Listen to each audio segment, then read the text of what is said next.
madam! So for today's recipe ay magluluto naman ako ng adobong sitaw at kangkong. Walang katapusang adobo, 'di ba? Napakadali lang kasing gawin at masarap pa. Inuna ko nang inilagay ang pork na sahog sa aking adobo. Hindi ko pala ito nilagyan ng mantika dahil magmamantika na ang taba nito. Nung golden brown na ay inilagay ko na ang fresh garlic.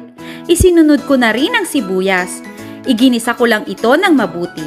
Inilagay ko na rin ang shiitake mushrooms. Tinimplahan ko lang ito ng 1/3 cup of soy sauce. Naglagay din ako ng konting asin at paminta. At inilagay ko na rin ang fresh na sitaw. Naglagay din ako ng konting tubig at konting oyster sauce na pampadagdag linamnam ng aking adobong sitaw. At nang kumulo na ay naglagay na ako ng konting suka. At syempre, hindi mawawala ang kangkong na pampadagdag sustansya sa aking adobo. At ayan!